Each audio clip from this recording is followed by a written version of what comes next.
প্রতিটি কেন্দ্রে ২ জন টিকাদানকারী ও ৩ জন স্বেচ্ছাসেবী কাজ করবে।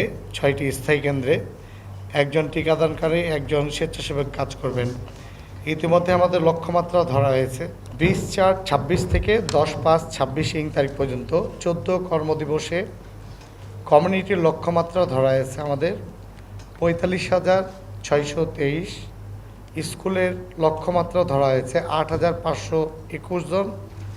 সর্বমোট লক্ষ্যমাত্রা ৫৪,১১৪।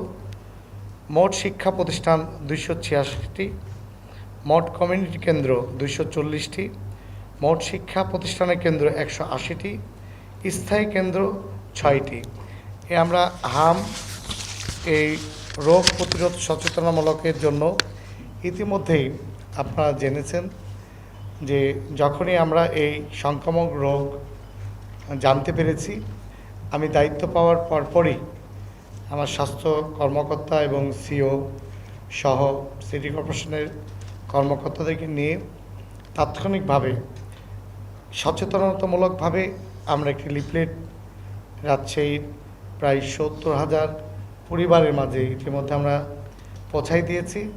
পাশাপাশি আরও আমাদের কাছে কিছু লিফলেট রয়েছে যেগুলো মেডিকেল সহ এই ডিপার্টমেন্টের সাথে সম্পৃক্ততা যারা রয়েছেন তিনাদেরকে আমরা এই লিফলেট সহযোগিতা করব।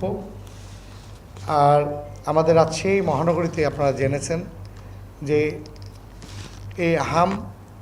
এই রোগ প্রতিরোধের জন্য যেটি আমাদের প্রয়োজনীয় পদক্ষেপ গ্রহণ করার দরকার, আমরা ইতিমধ্যে সেগুলো সরকারের মাধ্যম দিয়েই এবং স্বাস্থ্য অধিদপ্তরের মাধ্যম দিয়েই সেগুলো আমরা পরিচালিত করে যাচ্ছি। আমরা আশা করি ইনশাল্লাহ রাজশাহীতে এটি আমরা সংক্রমণ উত্তোলন করতে সক্ষম হব। আপনাদের সকলেই আমরা সহযোগিতা চাই। আপনাদের মাধ্যম দিয়ে ইনশাল্লাহ সকল যদি সচেতনতাভাবে প্রত্যেকটি পরিবারের অভিভাবকরা সচেতন থাকে, এটি আমাদের করা সম্ভব হবে।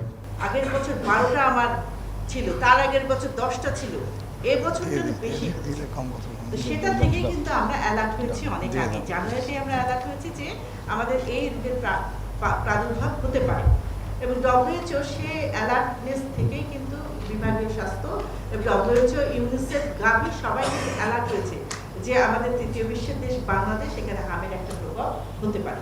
আমরা সবাই জেনেছি যে হামটা হচ্ছে মারাত্মক সংক্রামক রোগ, পৃথিবীর ১ নম্বর সংক্রামক রোগ হাম। হ্যাঁ, ৯ নম্বর সংক্রামক রোগ হচ্ছে করোনা। তো সেই ১ নম্বর সংক্রামক রোগটা যদি আমি এখানে ঢুকাই তাহলে অন্য সেবাটা বন্ধ হয়ে যাবে, কারণ এটা তো আইসোলেশন করে পেশেন্টগুলোকে রাখতে হয় আসলে। আর যারা হাসপাতালে ভর্তি হন তারা কিন্তু কোনো না কোনো কমপ্লিকেশন নিয়ে আসে, যেমন তারা কিন্তু হাম নিয়ে আসে না, তারা নিউমোনিয়া নিয়ে আসে, তারা ডায়রিয়া নিয়ে আসে বা আরও কোনো কমপ্লিকেশন নিয়ে ভর্তি হয়। যদি হামের প্রাথমিক পর্যায়ে জ্বর হলো, হাম উঠলো, র্যাশ উঠলো, এটা কিন্তু আগেও আমাদের হয়েছে, আমাদের নিজেদেরও হয়েছে, বাড়িতেও হয়েছে কিন্তু হামের রোগ। সেটা কিন্তু প্রাথমিক পর্যায়ে হলে আমরা বাসায় ভিটামিন A খাইয়ে তার চিকিৎসা কিন্তু আমরা দিতে পারি।